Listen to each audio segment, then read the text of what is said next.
Welcome, welcome. Thank you all for joining me for a quick update on the Lower Fairfield County market. For those of you who don't know me, I'm Chris Halstead, Managing Director of Sales with Brown Harris Stevens, Connecticut.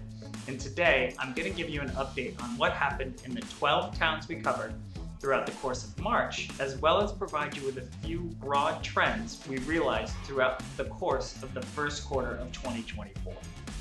So let's jump right in. I'm going to kick it off with a topic we've discussed many times previously, inventory.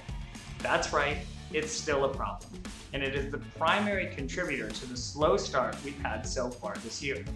Now, I pulled some interesting numbers I want to share with you to demonstrate exactly how scarce inventory has been. As of the end of the quarter and across the 12 towns we covered, there were 744 listings on the market. In 2019, that figure was 3,300. That means we only have about 22.5% of what we had in 2019. Now, if you want to make the argument that 2019 was pre-pandemic and there was a glut of supply, let's look at 2020, 2,802, 2021, 1,634.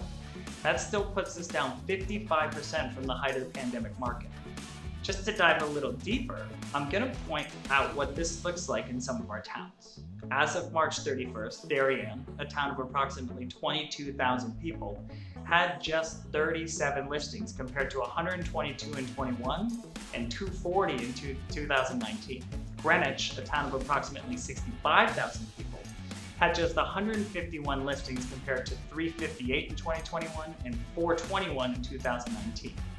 Now, we've talked about why this is happening previously on the show.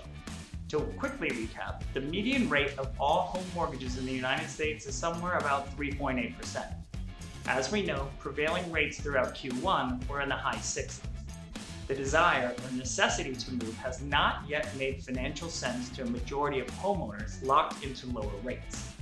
There is still an indication from the Fed that they'll begin to lower rates in the second half of the year, but they are tightening that expectation some. Where there was at one point an optimistic expectation for 3 or 4 cuts before year-end, that may not be the case anymore.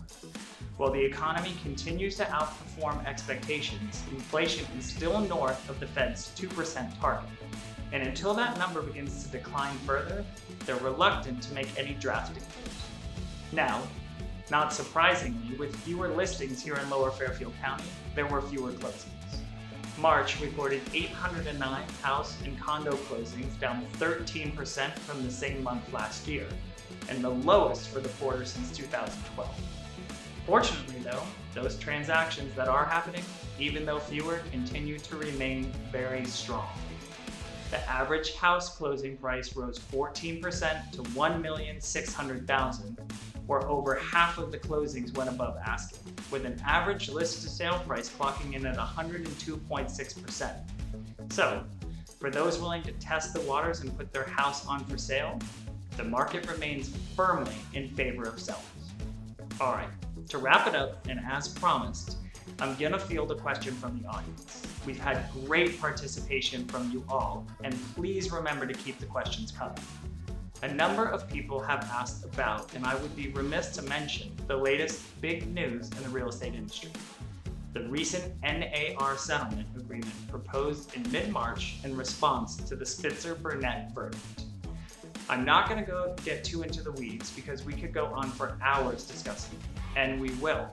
So to get a more comprehensive understanding on where things stand, stay tuned for information on a bonus edition where I'll discuss the ins and outs and implications of the agreement. But what I do want to briefly touch on is the importance of having buy-side representation in a transaction. For many of you, a home purchase is the biggest of a lifetime. Working with an agent who you have a signed exclusive buyer agreement with means you are entitled, legally, to certain obligations and standards they have to provide you with that the seller's agent simply cannot. You owe it to yourself to have someone involved who has a fiduciary responsibility to protect your best interests.